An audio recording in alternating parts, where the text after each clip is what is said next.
Welcome back, everybody, to Two Guys and a Stack of Comics. My name is Reed. Along with me is Mike. Mike, how you doing this weekend, sir? I'm doing good. There's two guys. There's a couple of stacks of comics behind me, Stacks, and I am rocking my rare but really cool Star Labs hat. Star Labs. Oh, I you know had what? to I transition need to my pull NBA. out. Huh. I actually have at one Comic Con. I bought the Star Labs Barry Allen Access badge. It's like a clip-on, like a work badge, and it Nice. had Barry Allen. It's so cool. I Nice. love to geek out on stuff like that. No, I had to transition to my NBA stuff. Football season being over, I had to sit in front of the TV on Sunday and not know what to watch. But Comic book movies are always a choice, my comic friend. book movies always there. Yeah. So one of the things we wanted to talk about some pretty big news out of Marvel this week. Basically, in June, all of the current X-Men titles are ending. So all of the 50 million that are published each month, they are ending all of those. Now, I'm sure Hey, that there's a relaunch that will come afterwards, but they're ending all the books in June. being an X-Men fan who never buys an X-Men comic because there's too many, I don't know where to jump in. How many titles are out there that I, are getting dropped I in want to July? say there's at least 8 to 10. The only one I pick up is Wolverine. And I used to be, growing up, I was Batman and X-Men. I would always pick up, and I had, Spider-Man and other ones, but X-Men I always read. I used to pick up as many X-Men comics as I would. They lost me as a reader, not only because there's too many books, but due to some of the things they've been doing story-wise. So I think for those who have not been paying attention in the X-Men world, about 3 or 4 years ago, a really great creator, Jonathan Hickman, got the opportunity to relaunch the X-Men. He wrote a great plot, kind of set up this thing of the X-Men got their own basic kind of land in the United States called Krakoa. Uh, Yes, yeah, I remember that plot line. I After discussed it. it, basically everyone who was a mutant was granted immunity. Very interesting kind of thing going on. There was also a time travel element piece with Moira, who basically was like a mutant, and there was a lot of really cool things. And of course, because you have Jonathan Hickman, it's well That written. guy can write. He can write a good story. Of course, Marvel being Marvel, Hickman wanted to move on, and the other writers that were brought in to write on the X-Men line didn't. And so Hickman left, and now he has launched the Ultimate Universe, which, geez, all the sales on that are good. So it's crazy how the X-Men sales were great with Hickman, and then he left, and now he's on this new book with Ultimate Spider-Man, and that's doing well. There's But only so many Hickman. yeah, Marvel, they're trying to clone him, but they haven't perfected I've the process successfully yet. been able to Ben Riley, Jonathan Hickman. Right, exactly. The biggest problem that happened with the X-Men basically stopped acting like heroes a couple years ago. The only one being Wolverine, who even somewhat acts like himself, which is kind of crazy when Wolverine is the most moral X-Men character, Mm. considering he's normally the loose cannon they can. But basically, the mutants became everything that the stories said that they were. Like when people were fearing mutants in the comics, it's kind of like it turned No, into that. As far as they that's were, like the whole foundation of what X-Men is. yeah. That's So it kind of ran a lot of the books into the ground. They still sell decently. Obviously, it's got the X-Men branding, so there's some level of sales, but they just turned into so many different books. And so they're all coming to an end. We know there's a reboot coming in June or July. I believe June is when they're all ending up. And so I think without kind of going into the negative about X-Men going just off the rails, for myself as an X-Men fan and for Mike as a lapsed kind of fan who hasn't read, just about what we would hope to see out of X-Men or what we think might be able to kind of resurrect X-Men as the title. So Mike, I'll start with you. You have not picked up an X-Men book in years. What would you want to see that would get you intrigued or interested in the X-Men? as a comic book fan, you have to understand and respect X-Men. I love the movies. I love some of the older comics. I've been inspired by some of the runs. I like what those characters are. I like the reason they were created and the storylines that they were invented, and created to, push. Very important comic line of comic books. If they were to relaunch and start like maybe one or two, I would be in. But if they relaunch 15 titles, I'm out. I'm not, it's too much for me, like to delve in.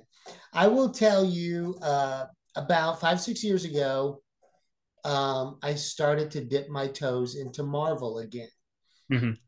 My favorite Marvel hero of all is Thor.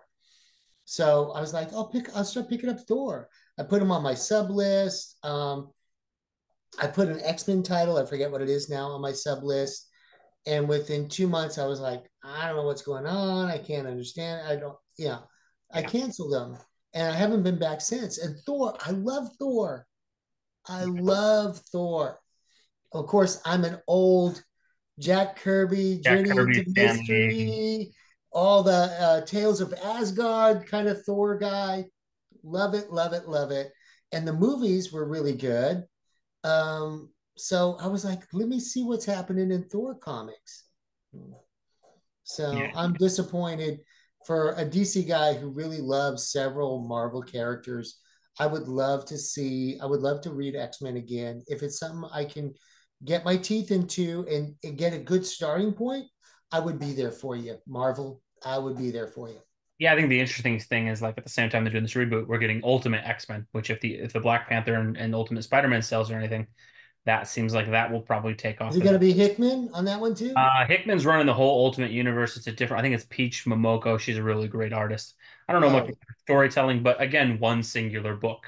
And Momoko's going to do interiors I or think she's just doing covers? interiors. I think she's everything on the book. So I think it's kind of like a Joel Jones Wow. Jackson thing. I Okay. think the thing that's interesting for Marvel with the X-Men, as someone who's a fan, the X-Men to me used to be the most admirable characters in Marvel, and it was why I liked them so much. And that they were the only superheroes that were just absolutely hated by people for no Yeah. reason, and yet they still were heroes. This evolution they've done with the X-Men of basically kind of turning into exactly what people feared them to be. And that was not where Hickman seems to be going. And it's been pushed by a lot of these writers who, quite frankly, just they've done so many changes to the characters. It's just so hard to read the X-Men anymore. And it was really difficult for me to drop X-Men off my sub list because I got about So 10 you did drop them. yeah, but I did. I've got about 10 titles that basically since I was a kid, I have always picked up. X-Men was one of them. And this most recent one is the first time I have not been getting an X-Men book. I kept Wolverine because I'll always keep him, but the X-Men lost me. And I think for a relaunch, what I think they have to do, I think, like you said, I think one, you cannot have 10 to 12 titles anymore in the modern comic book. You're not going to get a buy-in from this old comic book fan. Well, and I think the thing is, the reason you can't have that is it's too many cooks in the kitchen. It's too many people writing their own things. And I don't care how well in sync they say they are. There's no way you can get 10 people to drive a line forward the right way. It's just not going to happen. No. Not for one corner of the universe. If you had 10 to 12 people for the entire Marvel universe, that's about Oh right. yeah. For Yeah. just the X-Men corner, it's too many people, too many ideas, and there's not one unifying thing. And I think if any X-Men's going to do, and I know there's always group editors and stuff like that, I don't really feel like that's been the case for X-Men. And so, like you said, I think the biggest thing is pare them down. I think they could probably have about two or three titles, maybe four.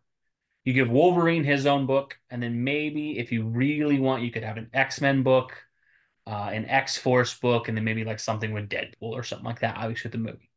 But That what would be cool. has really happened where I stopped reading X-Men, I looked at him like, when was the last time I saw the characters I actually liked in X-Men? And that it's really hard to find an X-Men book that has Nightcrawler, Storm, Cyclops, Jean Grey, Gambit, Rogue. Like it's a treat if you get to see those characters act together. Give them back to us. We want them all in one book. That's what they were designed to be. Yeah, and it says like we got Storm on this book, and she's living on Mars, and then Cyclops and Jean are in this book, and then Wolverine's not there, but he's with X-Force, and Wolverine's daughter is also called Wolverine now. So Wolverine's in the X-Men. It's just not the Wolverine anybody wants to really see. And it loses so much in that you have 20 great X-Men characters probably that everybody can identify. Whether it's Angel, Beast, Jean, Scott, all these characters. It's so hard to find a book where you see them because they're always trying to put these newer characters in. And the thing is, if you want to do that, have X-Men be your classic ones, and then do New Mutants like they used to do. These other Okay. titles where you can put them, and you can put some of these characters like Cinch and some of these other characters they're trying to push Excuse as the me. main characters. And that while we may like those characters, I'm sure they have their fans, those are not the people show up to for X-Men for.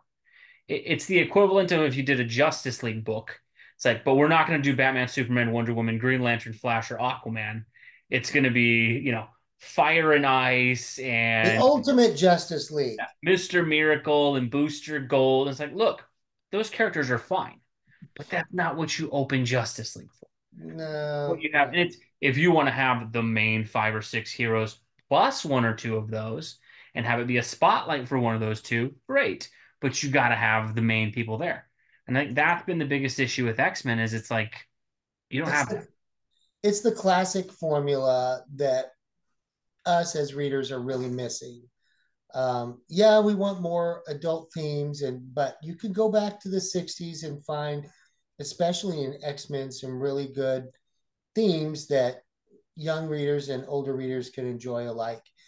And going back to those themes and those original, the way it worked, was perfect. And right now that the medium has gotten so diverse and spread out, Mm-hmm. I think that would be a smart move for X-Men, and just to come back to, like, one or two Couple books, four and titles. go back to your roots, and start fresh from there.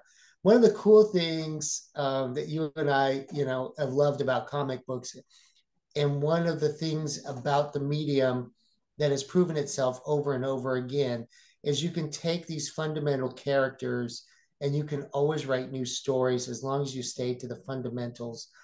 If you're a decent writer, you can always come up with something entertaining and scenarios to put these characters in. You don't have to go way too far afield like many have done in the last 20 years and have totally lost us. You can stay true to form. And because of the way they're built and the way they were created, which is big props to those original creators who Oh, designed them, 50, 60, 70 years later, you can still do new things. I mean, look at Jay Garrick. yeah. He's 80 years old, right? They're still throwing new wrinkles in. And, One, and they the can, thing yeah, is, you can throw a new wrinkle as long as the characters are identifiable. exactly. That's what I'm Like, saying. X-Men as the X-Men haven't acted like the X-Men in a very long time. And that's probably what's hurt sales. It's what threw me off the comics 6 years ago when I tried to add X-Men to my sub list. You Well, know, I think what's happened, and this will probably be a topic for another video at some point, but there has been in the X-Men books in particular a desire to blend a lot of real world issues into the books. And while X-Men absolutely did that, that when Jack and them created it, I think the thing is when you go back and you read the classic X-Men stories, well, absolutely, there's subtext that picks into modern day issues. and Stan was all But about it's that still too. an entertaining action book first, Yeah. where you would get the subtext of the message being sent is about tolerance and acceptance and about appreciating those who are different and appreciating marginalized people and things like that. That absolutely is there, but it's the subtext. Now, occasionally in an issue or two, that would come up and be the main plot line and be very bluntly stated. But for the majority of the X-Men, if you read an X-Men book in the 90s, when it was very successful and the animated series and all that stuff happened, so much of those are just great classic superhero adventure stories that feature mutants and they're having to battle both the bigotry that there's being opposed on them by people, but they still want to be heroes. And then you're also dealing with Magneto and all that evil over there. And I think that's why people loved the X-Men. Such a great setup and unlimited storytelling potential. Yeah. What you've had now is you've had people where it's like, I don't care about the superhero action adventure part anymore. I just want to deal with real world topics. Uh, And the thing isn't is, there enough of real world topics already for you to consume the biggest thing I've outside of the always comic book? Keep the comics. and we've seen this more and more bleed into things, and I think the X-Men's in it. And look, I'm not here to judge anybody's political, social beliefs whatsoever. I'm not. I just want to read good story. When I look at comic books, if you can blend in a great social story into a comic book, great, good for you. That's fantastic. But you have to tell a good and entertaining story. And I think what's happened is too many people now think, well, I'm putting a message into the book, and that's what's important. And it's like, look, great for you that you feel that way and you want to use your thing, but this isn't the medium for that. As far as you also have to take care of the people who are there to read a comic book. Yeah. And where comic books have always cracked me up on some of this stuff where they try to do things that are so super serious. The reason those issues used to hit really hard is that you'd have 10, 20 issues of just regular superhero action book comic books. And then you'd get a few where it was like, whoa, this is dealing with more real stuff. And it drove it home. It almost kind of reminds me of old 90s sitcoms. With like the Fresh Prince of Bel-Air used to do this all the time where they'd have funny episode. And then you get a big one that was about like Will gets shot or something like that. And it was like, whoa, this is a crazy episode this week. But it hit because you were invested in the characters. You Yeah. liked them, you rooted for them, you wanted to see them. What we have now is these books are just starting off, and it's like, let's just try to make this as I don't want to say political, but just like as social issues driven as we can. And I don't think it's a bad thing to integrate that some into it, but you also have to remember it's a comic book. Like Yeah. the main Yeah. people are there to read the comic book. And if you can blend the two, fantastic. But right now we have people who don't know how to blend the two. And so it's When was the last time they rebooted X-Men like this, Reed? I mean, when Hickman did it 2 or 3 years ago, but the thing was, I mean, Hickman was on it, and only a couple titles stayed the whole way. The rest of all rebooted multiple times. Like X-Men. I think the main X-Men series is on its third different reboot since Hickman left, and it's going to be rebooted again. And I mean, I think it was rebooted 2 or 3 times before that too. I And I think that's a telltale sign of if you have to reboot that much, something's not right. something's not right. And I think that's the thing with the X-Men is you keep trying to throw these new characters at us. You keep trying to get away from the classic costumes and the classic characters that we like to see. You're getting away from the classic dynamics that we like to see. I don't care what costume they're in. If the character's still the character, Yeah. that's what really, really counts Well, like for. it's crazy that like Magneto is one of the more honorable X-Men characters now. That's not how that's supposed to work. Like I always liked Magneto. He's one of comics' best characters, but he should Yeah. not be someone like he's a little more morally correct than the rest of Yeah. the Yeah. I just think I would love to see, can you guys tell great adventure stories again? You know, Please, I would love to read a fresh take on X-Men and get in on the ground level this summer. So if it's really good, I'll be there for it. I'll be there for it because no, I love if X-Men. if you can do an undercurrent of some social stuff that you want to put in there, but mainly focus on let's make it entertaining superhero story with some stuff in there, and then that will get the audience.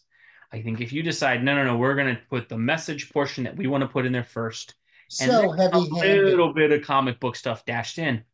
And I just think it's a fundamental misunderstanding people have of comic books right now. And the X-Men's been the biggest example of look, comic books have absolutely always had political stuff in them. Absolutely. Yeah. Go back to the Green Stan and Arrow, Green Jack, Lantern thing, you know, Stan and Jack were masters at the balance of the that two.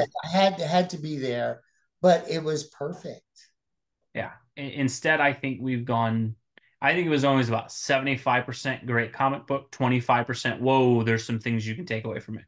I That think was right now cool with about it. X-Men, it's like 90% we want you to take this message away, 10% if you enjoy the comic book. Like, and it's like you can't have It's that. like a side note. Yeah. Yeah, Yeah. like hopefully you enjoy the art and the story. Um, Mhm. and so I really just hope smaller line, give us back our classic teams. Give us back like Storm. I should see an X-Men book that has Storm, Jean Grey, Nightcrawler, Beast, Cyclops, like Gambit, Rogue. Yeah. Yeah. It Yeah. not be like a special treat that I open an X-Men book and see the like 10 characters you want to see. And if you want to blend a couple other ones in, awesome. But get back to that. Get back to them being heroic, smaller line. And I think the other thing is like let Wolverine have his own stories. I think one of the things is there's a tendency sometimes that to throw Wolverine in the X-Men, and I know people get tired of him because he's always the main focus. Have him his own book. He can interact with Sure. the X-Men every once in a It while, works. but have him on his own. I hope they do that. And I know Wolverine's had his own book for a long time. For me, the main thing is like just don't mess with the Wolverine book. Like let Wolverine go on his own. I got okay with letting X-Men go a couple years ago, but if they're gonna reboot, I hope they can do those things. And it's interesting because this could be a huge year for X-Men. You've got the Deadpool Wolverine movie. It's the only big Marvel movie that's coming out. The Super Bowl trailer blew up online. You've got a relaunch of the books. You could take it to a place where there's no movies and the books are kind of dying to. If you execute the relaunch right, you could get a huge movie and a huge relaunch. I think me and Mike would both be there for that and happy to see it. Absolutely. That would be fun. That would be really fun. Let us know what you think below. What do you want to see out of the X-Men reboot? Why do you think X-Men went wrong? We'll be interested to know. And again, thank you as always for watching. We'll catch you in our next video.